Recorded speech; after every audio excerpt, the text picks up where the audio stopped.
Hey guys, what's going on? So, this will be sort of a progress update as well, but for my new mini, totally free-to-play account.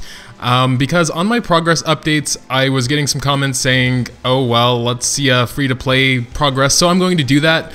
I'm probably not going to make too many of them, but I'm going to make one for the 4-day mark, because on my main account, I made a 5-day progress update, and I had already spent some money at that point. So we're gonna kind of compare where I'm at now, only 4 days in, and where I was 5 days in on my main account. First of all, you can see here on my 5 days thing, we have done day 4, we'll be getting day 5 tomorrow. So we haven't been able to select a 3-star hero yet, and honestly, I'm not too sure who I'm gonna go for. I know I want Luna, because I have her unique weapon here. I pulled that one from the event thing about King's Raid winning the reward, so definitely gonna go for Luna. I think I'm actually gonna be raising Cleo, because I know Cleo's gonna be getting a buff in the next patch, as far as I know, so she might be pretty good. I know she's a decent magic DPS anyway. I got Gao with my 2-star ticket, because he is very versatile, actually. He's an attack buffer, he's a CC'er, he's a sort of sub DPS and sort of sub tank, so I thought he was pretty good. For some stages I might be able to swap out Claws just for Gao as a solo tank, if I have enough DPS so he's not dying.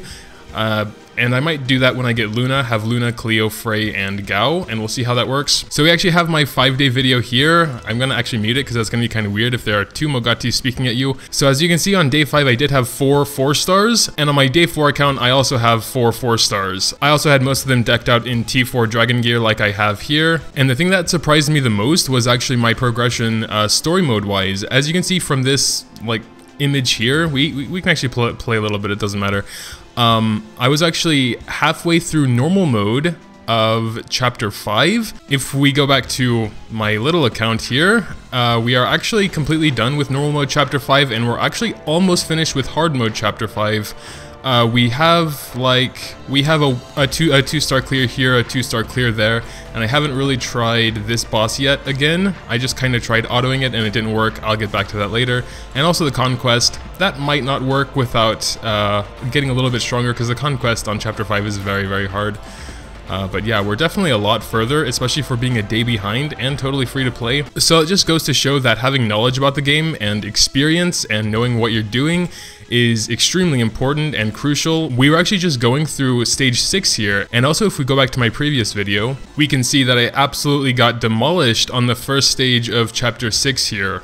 This was on easy as well. There were 2 main things that helped me progress, and I know in my 5-day video I had already purchased the 7.7 million fragment pack here for 7.7 million gold, and I did that this time as well, and I actually still have 10 million. I have no idea where I'm getting all this gold, but that's really awesome. But the other thing I did was clearing stage 20, I believe it was, with Arch and, yeah, Arch, the 2 Arches and the Mora. These give, I think, was it 50 of each fragments? Yeah, I think it's 50 of each fragments, and that helps a lot as well to get your starting team up to 3 stars or 4 stars or whatever. And I think there are some more, maybe some random fragments at stage 30 or something, but I didn't go to 30. I think I went to 30 pretty recently. And then, of course, just getting 3 stars on normal on all maps, because then you also get quite a lot of random fragments there, and they can help you as well. So my current team is quite mixed, with Gao being kind of a physical damage dealer and Cleo being like kind of a magic dealer, and then Claws and Frey then being physical and magical. Doesn't really matter too much since they're not doing damage, but Claws does help Gao do a little bit more damage with his second skill as well. But yeah, just for old time's sake, we can go back to 6-1 easy mode, since that's what we were trying in that video, and just start the battle, and we're just gonna auto it. So it actually doesn't look like I'm doing a ton more damage than I was on my day 5 on my first account, or my main account I guess, but it definitely looks like the survivability is a lot better, and that may have been my problem back then. I know I'm definitely going to be running into a lot of problems later on in chapter 6, because I only do have 1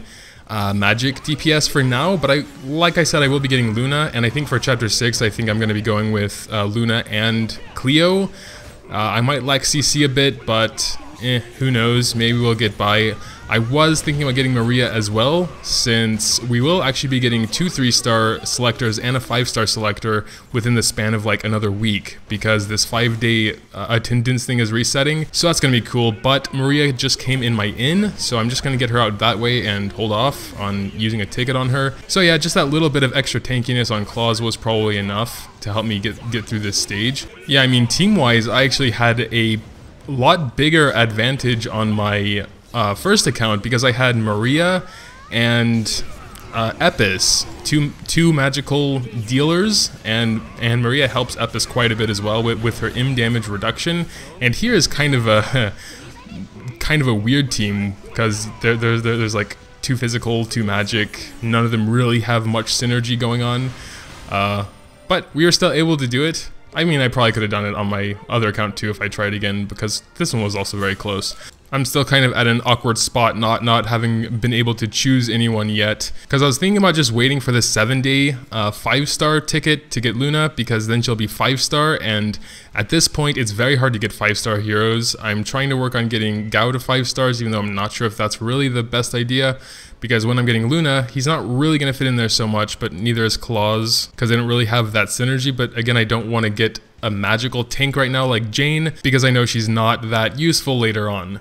So yeah, with that being said, the starter packages are very nice, and especially the first one isn't too expensive, and if you're going to buy it like on the first or second day, it does give you a massive boost. Because of the 70 of each fragments, the EXP and gold boosters, which I probably would recommend to save for a little bit down the road when you have at least, I would say, 5-star heroes that you can get to level 60.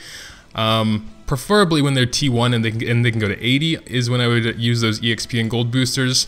But the fragments will help immediately. The 2 million gold is quite a lot, 1500 rubies is always good. But I'm staying away from those for 2 reasons. 1, because this is a strictly free-to-play series, and 2, because I don't really want to spend money on an alternate account anyway. I actually did join a guild the first day I was playing, but I left today because I was thinking about maybe going to my own guild, because there are a few people in my current guild which really are not having enough activity and not nearly the 1k daily that is minimum, and I'm sure my little account is doing more than that, just, you know, by playing it somewhat casually. Of course, I have to take my main account more seriously than an alt, but, you know, it's still doing more than the super casual people in there, and I do hate to just kick them out, but I mean, we do have a minimum requirement for a reason. But yeah, when you have a team of 4-star heroes, that's kind of when things start slowing down, because then they need 280 of each fragments. I can actually farm a few places, or actually at least one place on the chapter 5. Just this first stage here I was going for. I tried stage 2 to get some of the red ones, but I died. I'm not sure if I could try maybe manualing that, but that's way too much work, especially when we have like double keys for the next week, and then I'm like recharging twice, so for like 20 keys, no way I want to manual those. But 1 works very slowly, but I mean, whatever. I can go to chapter 4 for the others. You get 7 on chapter 4, 8 on chapter 5, so it's not a huge difference. Also, now would be a very good time to use loot boosters, even though it would kind of hurt to use 500 rubies for a loot booster, since I know like these 5300 are mostly just from clearing stages, and I won't those aren't like repeatable, so I don't know, kind of feel like saving them. And clearing chapter 40 of Tower of Challenge gives you one as well, although, you know, you should use that in an event like this. I actually didn't know this event was happening now. I thought this would start after maintenance, but apparently not. So that's cool. Use your loot boosters, I guess, if you want. But yeah, I guess that'll do it. Not sure if I'm missing anything important here. If there's anything else you'd like to know, or curious about something or whatever, just drop that down in the comments below, and I'll do my best to answer it. Leaving a like would also be greatly appreciated if you did happen to enjoy. Thanks, as always, for watching, and until next time. And as always, thanks to my supporters over on Patreon.